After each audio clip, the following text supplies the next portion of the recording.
Boldwood presents A Most Unlikely Lady, written by Darcy McGuire and read by Polly Edsel. Chapter 1. Ivy Cavendale leaned back in her chair and stretched, nearly missing the distant scrape of a door shutting along the corridor outside her room. The candle glowing on the desk flickered in a warm draught as sweat trickled down her back, tickling her spine. Those little devils, surely they wouldn't try sneaking out. Ivy spoke to a scrappy little tabby cat curled on her lap, the orphanage's newest member, and her constant shadow. She hadn't named him. It didn't seem wise. Not yet. Not until she knew he would stay. His only reply was a rumbling purr. "A lot of help you are." Ivy raised her pale brows at the tufted ball of fur and couldn't stop her smile until a loud bang had her heart knocking hard against her ribcage. Olivia had warned her to be vigilant. The children were prone to testing new mistresses. They probably took one look at pale, thin, wide-eyed Ivy and thought they could run riot over her. Another thump echoed down the long hall. "Right, this won't do. Something must be done." She slammed the quill down on the parchment, where neat rows of script listed supplies needed, tasks to be completed, and funds required. "They must understand who is in charge. I am not someone with whom to trifle." Which was a real problem, as Ivy was very much someone with whom to trifle. She much preferred to tuck tail and hide than face any kind of conflict, even one involving small, parentless children. "Well, not any more. You promised Olivia you could handle being the headmistress of All Souls Orphanage. This is your first night. You will not fail before you even start. You don't want to go back to Aunt Gertrude's, do you?" Ivy was painfully aware she was arguing with herself, out loud, in an empty bedroom. But if she didn't bully herself into action, no one would. What would the Duchess say? After all the time and effort she's put into teaching you how to protect yourself, only to discover you were frightened off by a few orphan children, for heaven's sake. The Duchess would have quite a lot to say if she knew Ivy had taken up Olivia's offer for work, especially since Philippa expressly told Ivy to stay well away from Lady Olivia Smithick, Marchioness of Brightmoor, when Ivy first broached the topic of accepting the headmistress position that came with room, board, and a small income. "That's hardly the point, is it? Philippa doesn't know Olivia. She might be the Duchess of Dorset, and she might work for the Queen, but that doesn't mean Lady Philippa Winterbourne is right about everyone all the time." "Yes, exactly." Well, at least Ivy agreed with herself on one point. "Stand up right now, open that door, walk down the hall, and sort out whatever mischief is going on." She nodded her head and scooped the kitten up, plunking him unceremoniously onto her narrow bed where he stretched, circled 3 times, then resettled on her pillow, his green eyes glaring at Ivy for such unprecedented rudeness. "Sorry, kitten, but I must go and do something about that racket." "Oh dear, what if the noise isn't the children?" Fear, familiar and paralyzing, wrapped icy fingers around her ankles, holding her in place. If it wasn't just impish children trying to sneak out a window or raid the larder for a midnight snack, Ivy was the only adult in the orphanage, the only person standing between her 27 charges and whatever monsters might be lurking in the darkness. "Even more reason to make haste. Those children need you. Don't stand here like a weak, useless ninny. Take the pistol if you must. You are not a scared little girl anymore. Stop acting like one." Ivy looked to the unimpressed kitten for his agreement. He blinked, yawned widely, then put his head on his front paws and began to purr. "Marvellous. Not even the bloody kitten believes I can do this." Wrestling the pistol out of the side drawer of her writing desk, she exhaled a shaky breath and pushed open her bedroom door. The orphanage was arranged with the sleeping quarters upstairs on the eastern wing, classrooms and library downstairs in the centre, and the dining hall and kitchens on the far west side of a rambling mansion once belonging to the Duke of Kilmare. Lady Olivia Smithick and her Committee of Concerned Ladies for Community Betterment, a charitable group of wealthy ladies who organised and funded this venture, acquired the building through an impressive combination of flattery, flirtation, and a passionate appeal to the new Duke's sense of patronage. It didn't hurt that he was in financial ruin and couldn't afford the upkeep of such a large derelict mansion, especially in the unfashionable neighbourhood of Islington. Thankfully, their new little charges held no such standards, and were quite happy to sleep in rooms where water might drip from the ceiling during a heavy downpour, or mice were apt to skitter through the walls, searching for errant crumbs. "We just need more donors, and if anyone can charm gentlemen out of their coin, and possibly much more, Olivia will do it," Ivy muttered to herself as she picked her way down the hall in the dark, not wanting to alert the children of her arrival. "And far better her than me. I'd rather pluck out both my eyes than charm a gentleman out of anything." The noise was coming from 3 doors down. 5 young ladies were supposed to be sleeping soundly in that room.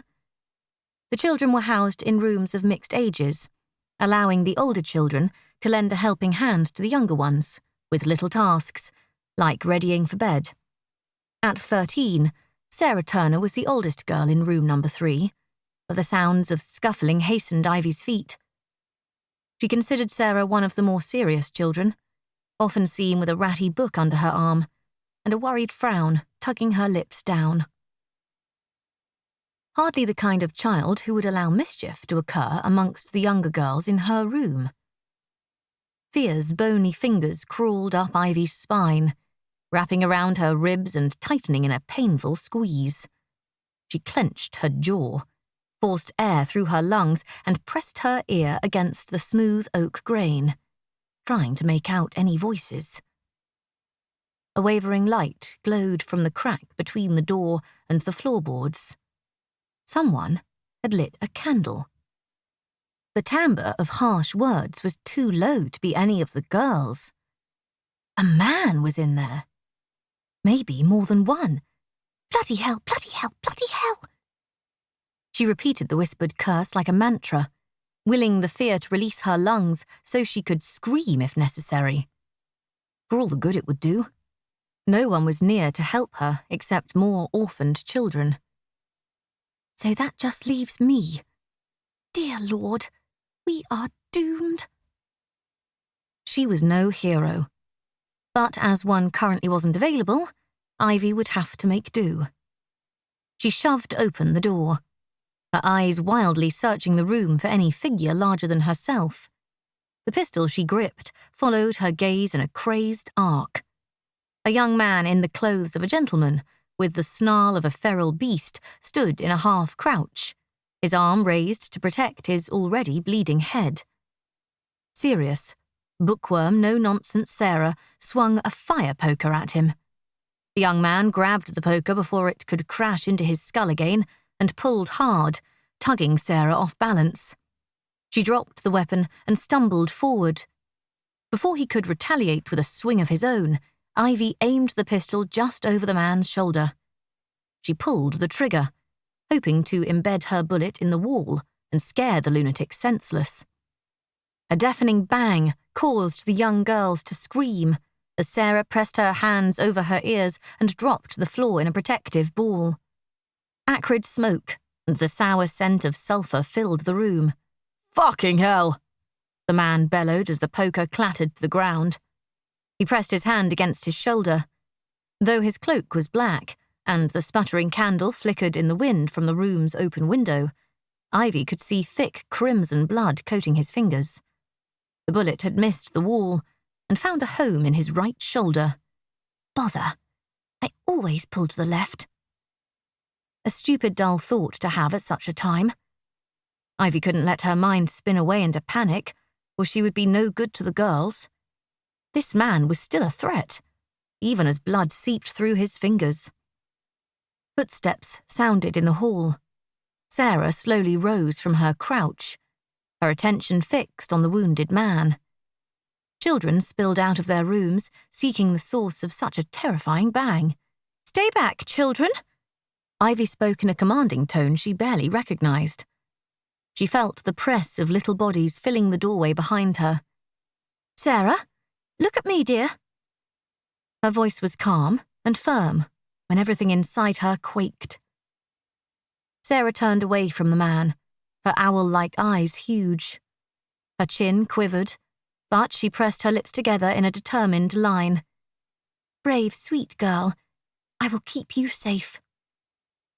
But there wasn't time for softness, not when they clung to their courage like flotsam in a stormy sea. "Take these girls into the hall. Get them away from here, now." Instead of following Ivy's command, Sarah turned to a red-haired girl, only a head shorter than herself. "Margaret, lead the others out." The girl gulped in a sob. "Now!" Sarah fairly screamed. Margaret's gangly legs poked out from a too-short nightgown, and freckles stood in stark contrast to her pale skin. Tears tracked down her cheeks, but she gripped the nearest girl's hand, and the rest followed suit, forming a wavering chain of white cotton dresses as they skittered along the far wall, scurrying out of the bedroom like so many weeping ghosts. "You too, Sarah." The last thing Ivy needed was one of her charges being hurt by a wounded, deranged fool of a man. Sarah crouched down and reached for the fire poker, dragging it across the floor and picking it up, then taking her side by Ivy.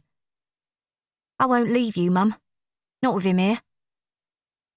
Someone jostled in behind her, a gangly young lad Ivy remembered from earlier in the day.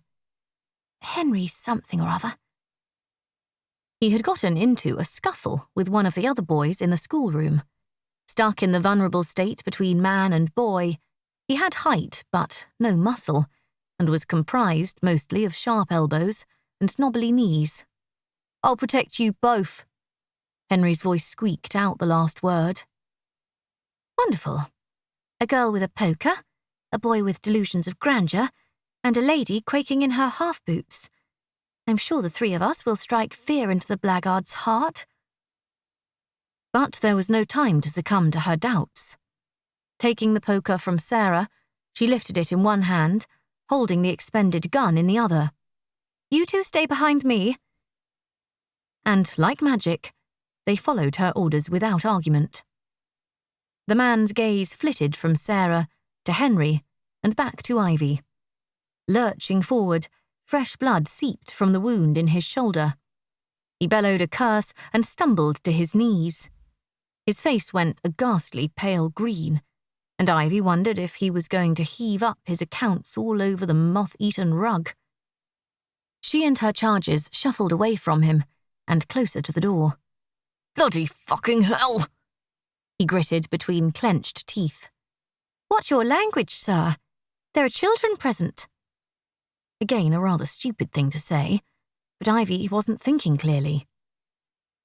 "Come any closer, and I shall brain you with this." She shook the poker like a sabre and took another step backwards. Sarah's small hand pressed against her back, guiding Ivy toward the door while Henry crowded her right side. Bless them both. "You stupid bitch!" The intruder's eyes were red-rimmed, his lips twisted into a vicious snarl. "You shot me!" "And I'll do far worse if you try to hurt these children." Rage filled Ivy with false bravado. Not at the insult. It wasn't the first time she'd been called such nasty names, and they hurt far worse coming from someone who was supposed to love her unconditionally than a stranger invading her home. It was the thought of this brute violating any child under her roof that incensed her. These boys and girls were already far more experienced in pain and trauma than anyone deserved. "I'm locking you in this room and sending a runner for the constable. I can reload my pistol in exactly 2 minutes. Unless you pick this lock faster than that, my next shot won't be to your shoulder." She had cleared the doorframe, and before the man could react to her words, she dropped the poker and slammed the door shut. Shaky fingers scrabbled for the keys tied around her waist, and she clicked the lock tight seconds before the handle jiggled violently. "You'll pay for this, you—" Ivy ignored the shouted insults and turned to face the rabble of children crowding the hallway. Good heavens. She desperately wanted to collapse to the floor in a spineless heap, but there simply wasn't time. I shot a man. In the shoulder. It was nonsensical. Ivy Cavendale did not shoot frightful men. She ran from them, screaming like a banshee the whole way. Yet here she stood, the gun still smoking by her side, and 27 pairs of eyes looking to her for instructions. Oh, my giddy aunt. Right, well, best pretend I know what the hell I'm on about. Ivy pulled her shoulders back, tipped up her chin in a manner her best and bravest friend Millicent Drake often adopted when facing off against adversaries, and focused on Sarah. Please take the children to the kitchen and see what you can find there. I shall come to you once this is sorted. She had no idea what sorted meant in this situation, but there wasn't time to think about the myriad problems facing her. Instead, it seemed prudent to keep issuing orders. Henry, how quickly can you run? Faster than a whip, Miss Cavendale? As the daughter of a duke, even a murderous, dead duke, she should be addressed as Lady Cavendale. But titles seemed rather silly after having shot a man. Excellent. Run as fast as you can. Find a night watchman to come immediately. Head toward Islington Green. The watch house is there. You're sure to find one of them wandering about. Sarah nodded sagely. I know where to find a watchman. Henry scowled at the girl before turning back to Ivy, his expression becoming earnest once more. I won't let you down. I swear it.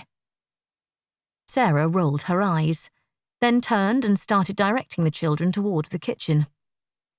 Later, when Ivy had time to process the evening, she would need to think on why poor Sarah Turner was able to face such terrifying events with unmitigated calm. But not just now. Hurry, Henry. Ivy wasn't sure how long her captor would be content to sit in a locked room and bleed all over the floorboards. Henry nodded once more and took off like a sprint racer.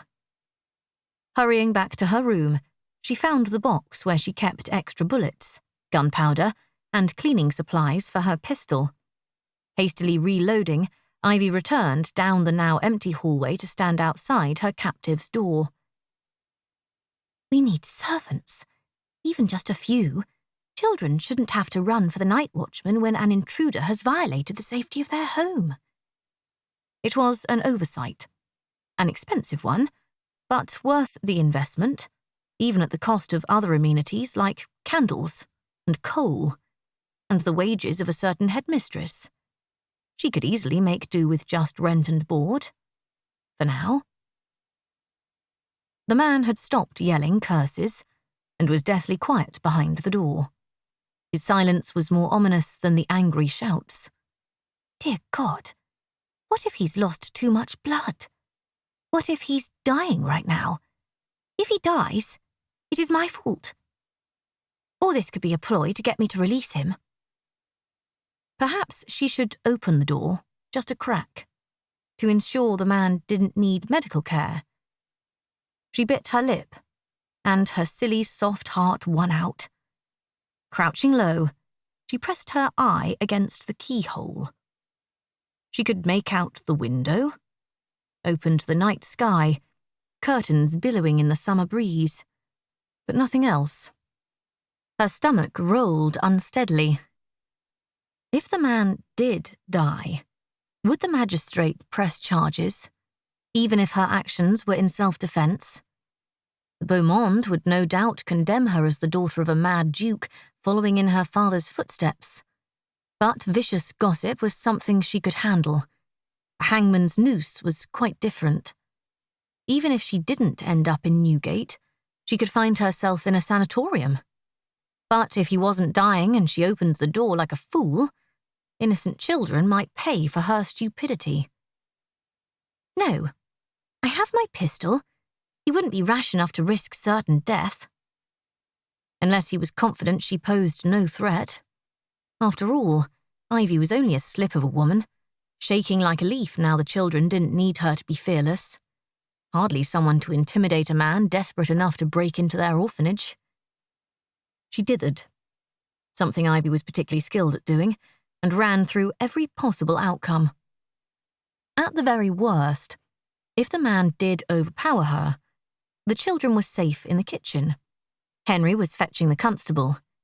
It was only herself at risk, and surely her life wasn't worth that of another's, even a scheming, terrifying toad of a man.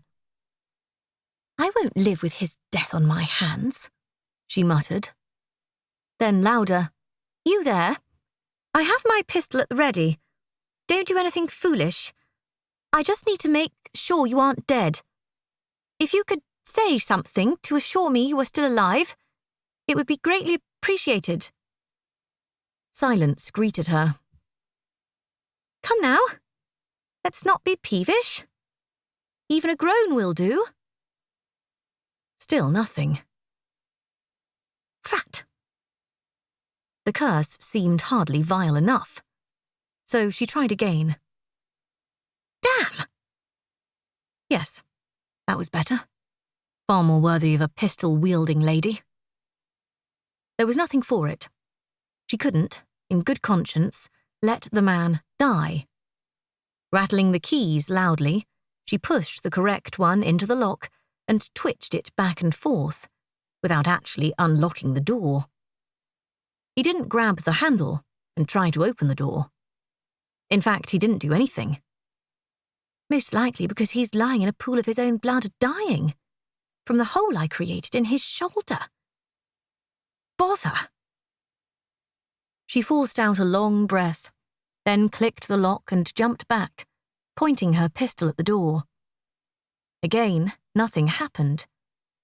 He didn't wrench the door open. He didn't come lurching out, covered in blood and screaming profanities. The silence mocked her pounding heart. Leaning as far away from the door as possible, she pushed down on the handle with the tips of her fingers, the other hand resolutely pointing the pistol where she imagined his head might emerge. The click of the latch was remarkably loud over her ragged breaths. She pushed the door inwards and leapt back, making sure he wouldn't be able to grab her hand if he lurked by the wall. Nothing. No leaping madman. No bleeding corpse on the floor. Just an empty bedroom. The night breathed a fragrant sigh through the window.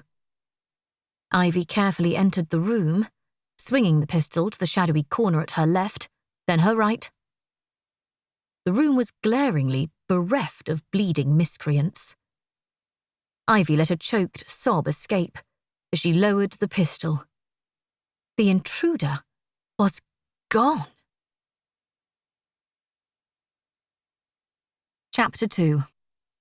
Commissioner Edward Worthington, Duke of Landbourne and secret spy to Queen Victoria, squinted at his pocket watch before pressing the heels of his hands against his aching eyes. It had been a long, hot, sweaty day, and he should have gone home hours ago. But the Metropolitan Police didn't follow business hours, so neither could he. Edward dragged another report across his desk and wished Constable Deering had better penmanship. With a disgusted grunt, he pulled out the detested reading glasses he kept hidden in a drawer and settled them on his nose. They were a glaring reminder of his susceptibility to the ravages of time. I haven't reached my 4th decade yet. But it wasn't far off.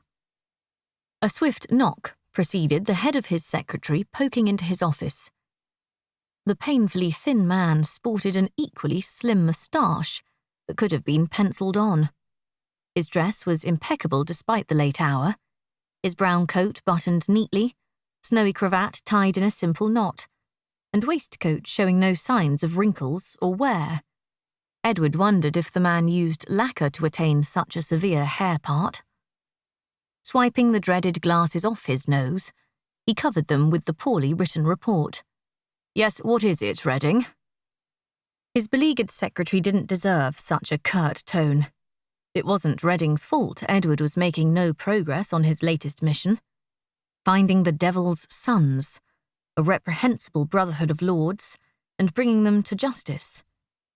They had been orchestrating a flesh ring, preying on innocent country girls who came to London to interview for positions as housemaids.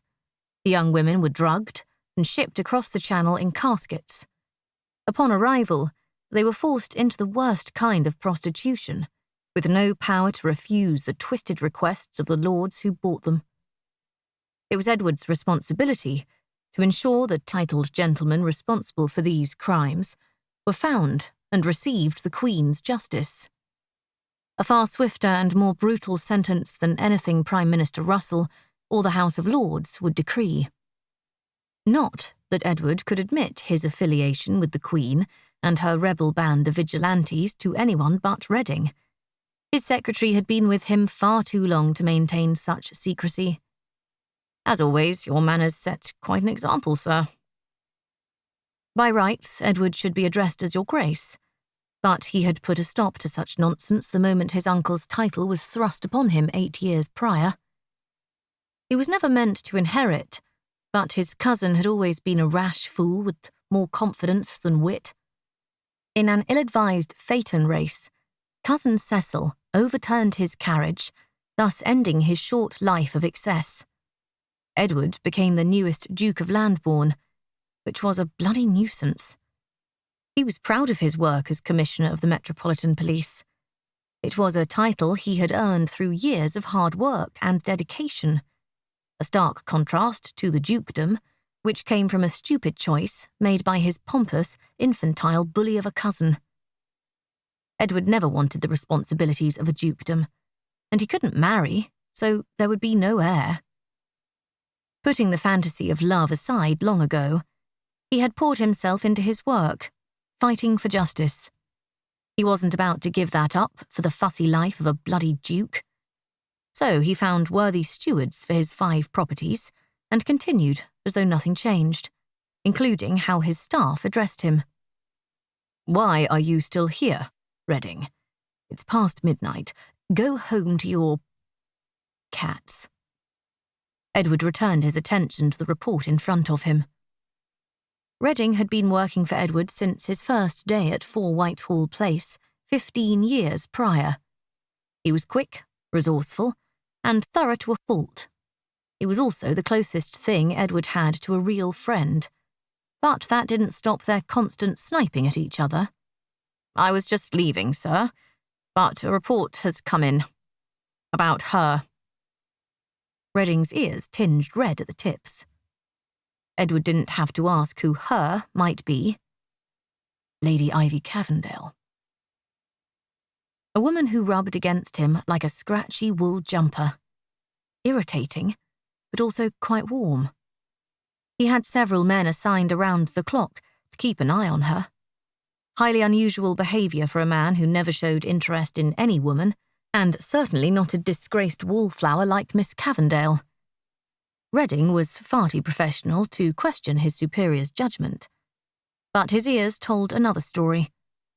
The man couldn't look at a street doxy charged with vagrancy without turning completely crimson, let alone imagine his employer showing unprecedented interest in a certain young woman. He's wrong. They all are. Despite the whispers circulating Scotland Yard about their stone-hearted leader's sudden attention to Lady Ivy Cavendale, a pale, haunted woman whose father made the papers last year for a very suspicious murder/suicide, including his son. Edward's focus on Ivy had nothing to do with anything as insipid as romance or altruistic as charity.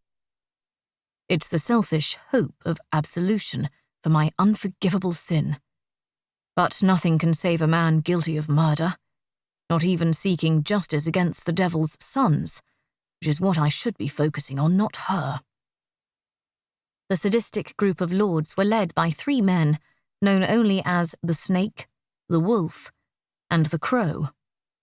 One of the leaders, the Snake, had already met his fate, but the other 2 were infuriatingly hidden by the men serving them. Edward and Lady Philippa Winterbourne were charged by the Queen to uncover the identities of the Wolf and the Crow, capture them, and hold them accountable for their crimes. It was a challenging mission that should consume all of Edward's focus. Yet one word from Reading shattered his concentration, which is completely unacceptable. I assume you mean Lady Ivy Cavendale.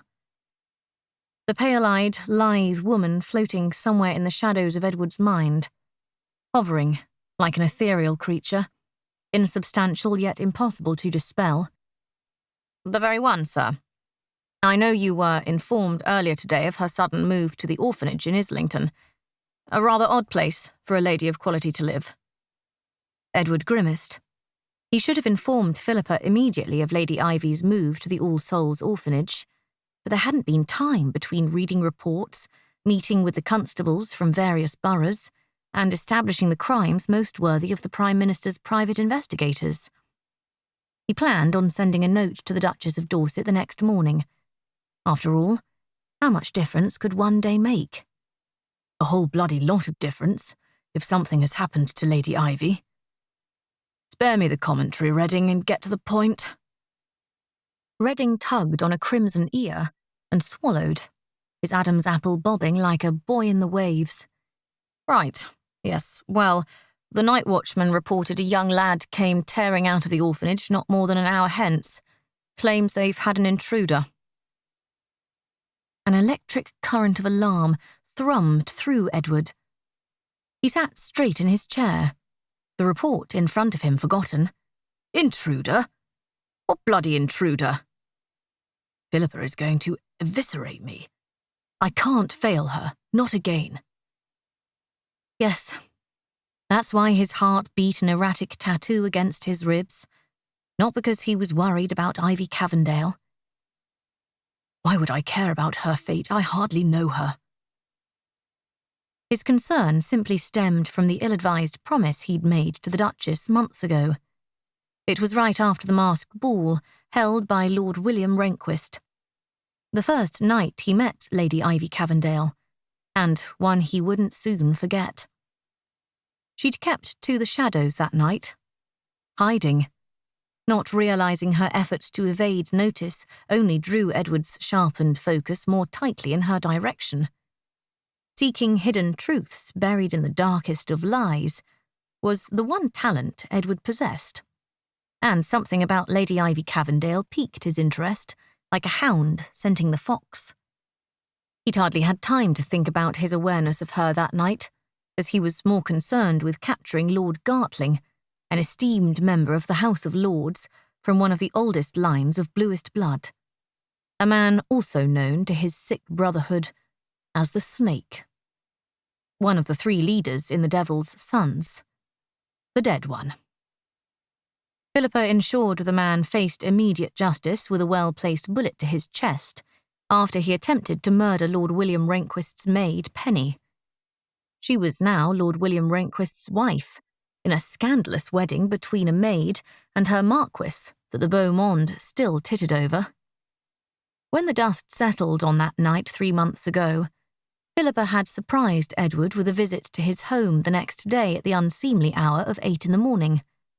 His butler almost swallowed his tongue when called upon to host someone of such esteem with no notice. Thankfully, Edward was dressed, breakfasted, and on his way out of the door. He delayed his departure because no one rescheduled with the Duchess. I need you to do me a favour. She refused to sit in the rather dusty parlour Edward never used. She stood with her spine ramrod straight next to his leather couch, rubbing her index finger against her thumb in a clear sign of agitation only her closest confidants would recognise. Sunlight illuminated her morning gown of wine red so dark it was almost black. Her lips had been stained a colour to match. Shocking, when the Queen dictated a natural face to be the comeliest option. But Philippa defied even Queen Victoria. She was stunning, with her raven-black hair twisted into an intricate mass of curls and braids, the strands of silver only highlighting her beauty. Her sharp eyes, bluer than a fathomless sea, could cut through any man sharper than a blade. High cheekbones, skin that seemed to defy the years Edward knew were matching his own at 9 and 30, and a figure many young misses would cinch themselves breathless to achieve, all combined to create more than just a woman. Philippa was a force of nature. It was no wonder she had captured his heart so long ago, when they were still children. But she had never been enamoured of him, a fact his youthful pride couldn't accept. And so the brash fool that he'd been made an irreversible mistake, one causing them both immeasurable harm. Don't think of it. Not here, not now. His feelings for Philippa no longer smouldered with the passion of romantic love. Those flames died long ago, and in their place grew respect, of the highest order, and an unpayable debt. So how could he possibly refuse her favour, even one that ran so counter to his own desires? It came to my attention at the masque that Ivy has developed a friendship with someone I don't trust. Even now, months later, Edward remembered his reaction to Philippa's announcement. Alarm threaded through his nervous system with a healthy dose of denial. What on earth does Lady Ivy Cavendale's friendships have to do with me? I neither know the woman nor care to know her. Balderdash. Even after only one meeting, it was impossible to deny his interest in the mysterious woman. Philippa strode closer to him, close enough for him to note the fine lines fanning from her cobalt eyes. She is an innocent who has suffered much, more than you could possibly guess. Which only increased Edward's growing curiosity, something he was positive Philippa intended. Damn her ability to play me so easily, just as she did when we were children. Protect her, Edward. You owe me this after failing to protect... But Philippa couldn't say her name, and Edward understood. It was a blade between them, cutting away their shields and exposing raw wounds neither wished to admit. Philippa continued as if she'd never stumbled. I don't trust Lady Olivia Smithick. Her newly developed friendship with Ivy is highly suspicious. What could a woman like that want with someone as socially irrelevant as Ivy? I doubt Lady Cavendale would appreciate your assessment of her. I am not assessing Ivy's worth. It is immeasurable.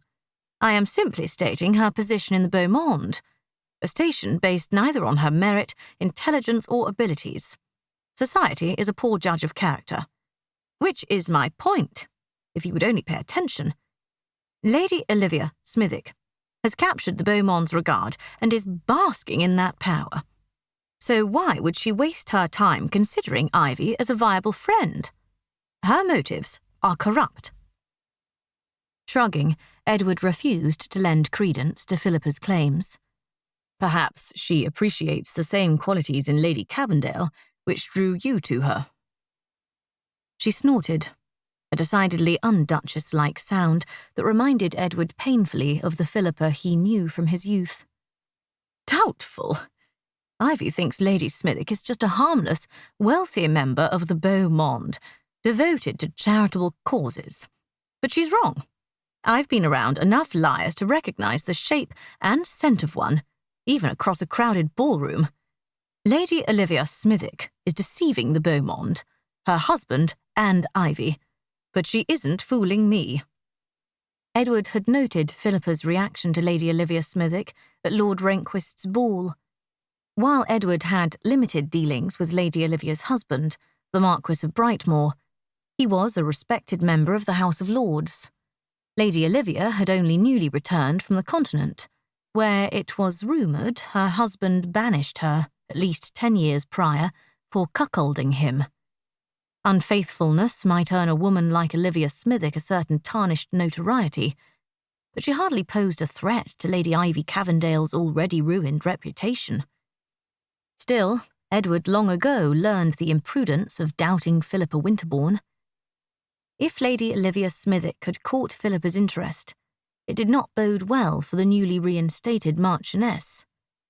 More often than not, members of the peerage who gained Philippa's notice met an early, unfortunate, and well-deserved end, which made Lady Olivia's friendship with Lady Ivy Cavendale most concerning.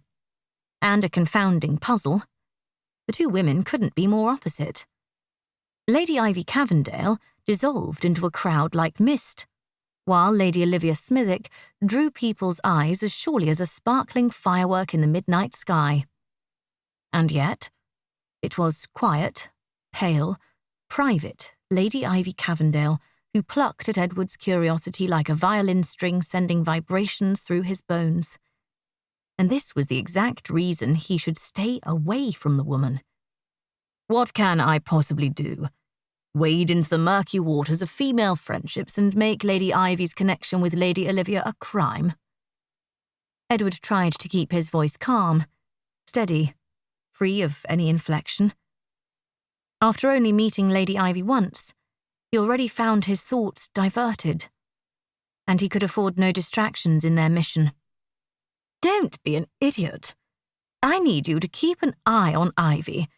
Make sure she is safe. You have hundreds of men at your disposal. Surely you can spare a few. Damnation. The one woman he meant to avoid at all costs was the exact woman Philippa was asking him to watch closely. Are you trying to punish me? Is that what this is? Trust me, Edward, if punishment were my aim, you'd already be bleeding from multiple wounds. Lady Ivy Cavendale carried secrets with her. Of that he was certain. Mysteries he had neither time nor reason to explore. But Edward could never resist such enigmas. He was compelled to seek out hidden truths, even if those revelations caused immeasurable harm. Even if they end in an innocent's death. Perhaps that was why Philippa lowered herself to such depths, requiring help from Edward only because she knew it was the last thing he wished to do. The Duchess of Dorset hated him, with acidity potent enough to burn the skin from his bones. An enmity Edward certainly deserved. But she wasn't cruel. Generally. No. It is as difficult for her to ask me a favour as it is for me to grant her one. She had stood in his dusty parlour all those months ago, her lips pressed tight together, her eyes flashing with fire and something even more terrifying. Fear. An emotion rarely seen in the Duchess, which was enough for Edward to place a rotation of his most trusted men on alert, noting the comings and goings of Lady Ivy Cavendale. And after 3 months of listening to their reports, he still knew infuriatingly little about the reclusive woman. She mostly kept to her aunt's house, only venturing out to visit Philippa weekly or take tea with her closest friends, Lady Millicent Drake, Lady Hannah Killian, and the newly married Lady Penny Rehnquist. She did not promenade in Hyde Park. She did not visit the pleasure gardens of Vauxhall. She was not invited to the balls held at Almack's. She didn't even venture out to Harrods on Borough High Street to window shop, which made Redding's announcement earlier that morning of Ivy moving into the All Souls orphanage highly unusual, but not nearly as alarming as his newest report of an intruder. Narrowing his gaze on his secretary, Edward forced any weakness from his voice. Has she been harmed? Quite the contrary. She shot him. Bloody hell. Edward stood from his desk, strode to the hook holding his greatcoat, swept it over his shoulders, and nearly knocked Redding over as he strode past. He walked into the summer night with one purpose: finding Lady Ivy Cavendale. Ivy was desperate for a cup of tea, laced with a strong dram of whiskey. She blamed Philippa. Before meeting the Duchess, she'd never imbibed anything stronger than ratafia, and then only a sip at a ball to cool her parched throat. But now, Ivy had developed quite a taste for the harsh burn and corresponding warmth of smoky spirits. It would be just the thing to chase away the deathly chill shaking her hands. Hands shackled together with heavy metal manacles. It's unnatural, that's what it is. A woman with a pistol. You could have done some real harm. The constable, a young man with spotty skin and nary a wisp of facial hair, loomed closer to Ivy. She refused to lean back against the chair. A chair the idiot constable had dragged into the centre of the library. She hated being the centre of anything, but especially someone's attention. Constable's spotty skin stunk of pickled eggs and sardines. But she wouldn't show him fear, even if it tickled along her nerves like 1,000 spider legs.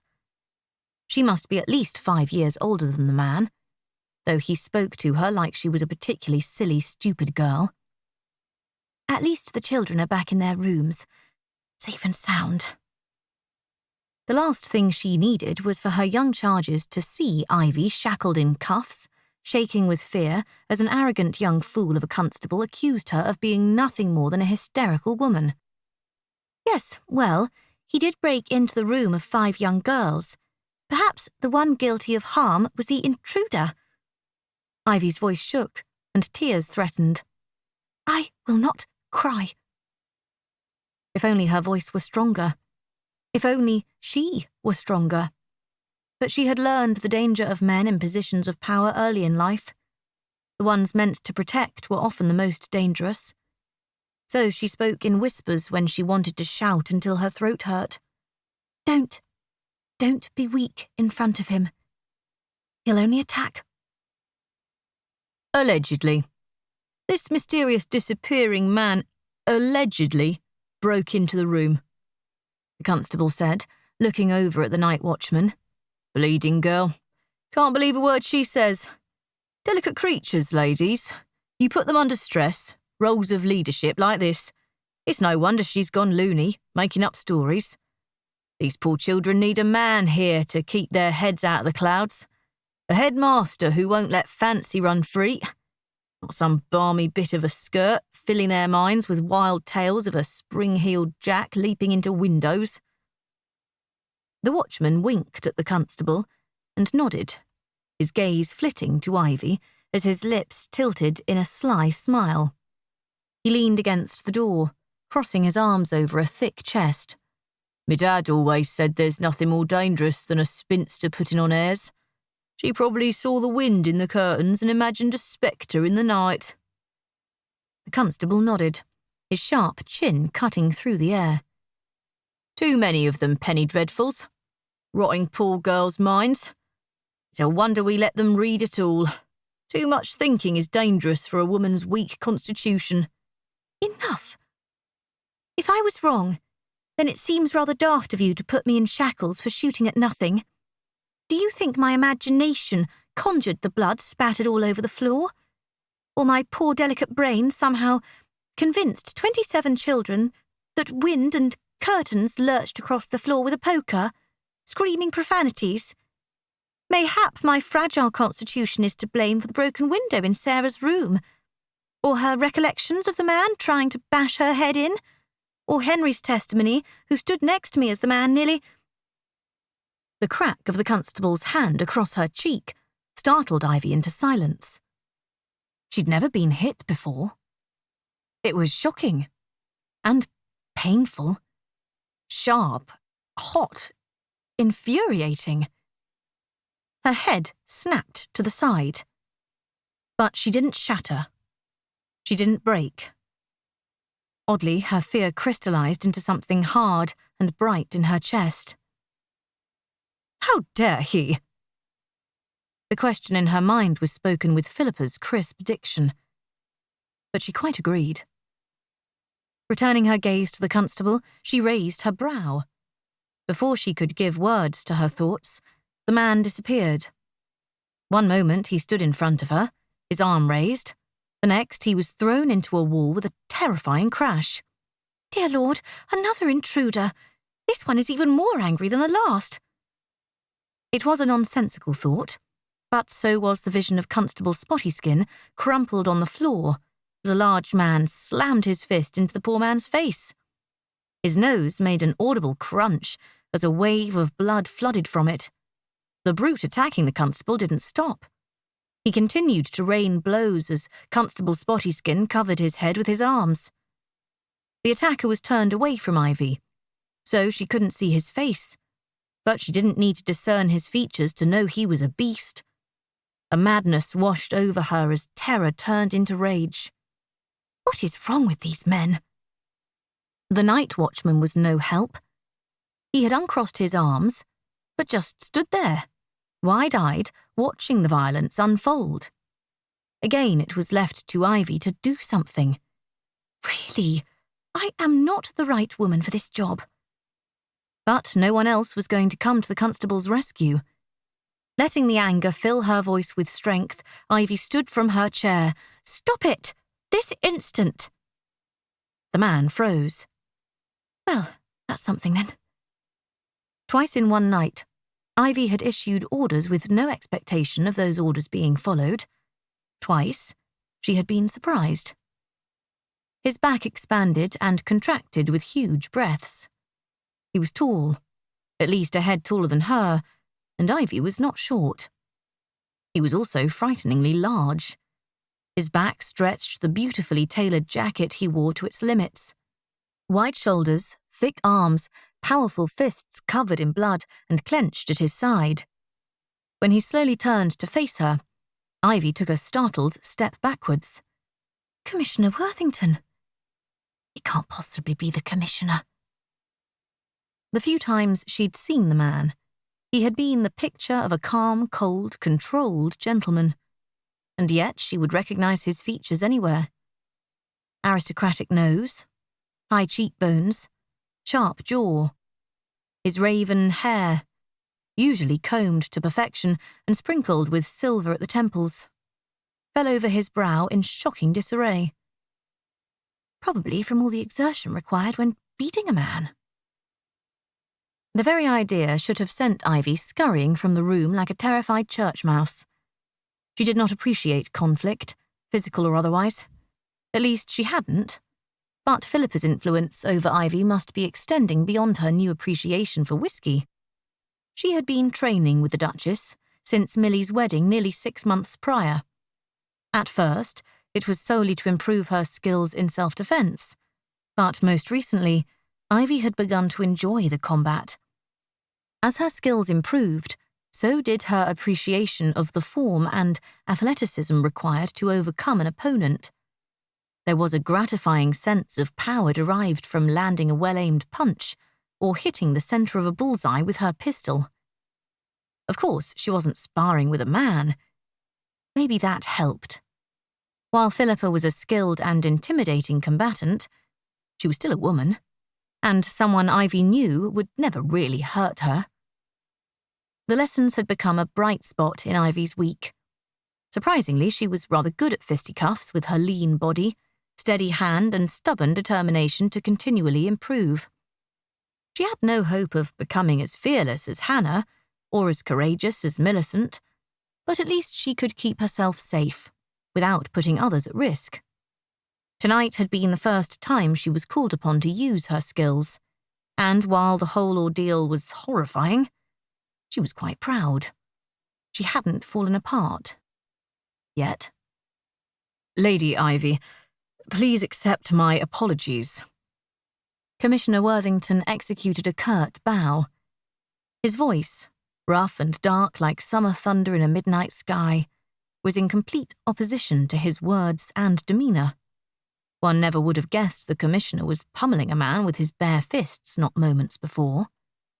Except for the flash of fire in his eyes, the vibrations of violence in his tone, the blood on his swollen knuckles. Good heavens!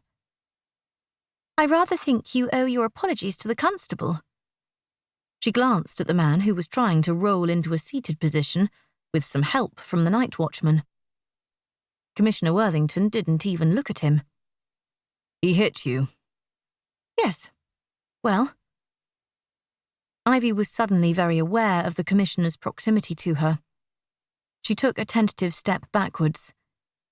Not nearly as hard as you hit him. I am fine, Commissioner. She lifted her joined hands to touch her cheek. Dear God, he shackled you as well. Commissioner Worthington turned to the constable, who flinched away. Keys, now. The man fumbled in his pocket, shakily pulling out a ring of keys. Commissioner Worthington snatched them from the quaking man. Return your uniform. You are dismissed. His voice was a menacing growl, sending skittering nerves down Ivy's spine. Sir, she was being disrespectful. The constable looked wildly at Ivy, as though she might agree with him. Ivy pressed her lips into a firm line, and the constable's eyes narrowed, hatred twisting his bleeding mouth into an ugly snarl. The damn bitch claims to have shot an intruder. She's clearly mad. Before he could finish his sentence, the commissioner leaned so close to him, Ivy feared he would smash his forehead into the constable's and knock the man senseless. Leave, now, while you still have the use of your legs. It wasn't the words. It was that voice, darker than the devil's soul, sucking the air from Ivy's lungs. Her knees turned to jelly, and she sat heavily on the chair. How the constable didn't melt into a puddle of fear, she would never know. He might have been an unmitigated ass to hit her, but he was far braver than Ivy. He held the commissioner's gaze for a full second before dropping his head and turning away. Yes, sir. You, go with him. Commissioner Worthington glared at the watchman, whose mouth fell open before he snapped it shut, nodding silently. Ivy watched both men disappear through the doorway, then wrenched her attention back to the commissioner. He was facing her, his dark eyes unreadable in the wavering candlelight. I'm all alone. With a man I hardly know. Fear reawakened, skittering cold fingers over her neck, freezing her lungs with a frigid breath. He prowled closer, the keys clinking in his hand. Gone was the gentleman she'd first met at Lord Rehnquist's ball, and in his place was something else. Something primal and angry and terrifying. It didn't matter that Commissioner Worthington was a respected member of society, or that he worked with Philippa. It didn't matter that his actions toward the constable were to protect Ivy, or that he wanted to free her from the shackles biting into her wrist. Only one thing mattered. She was alone, with a powerful man. In the middle of the night.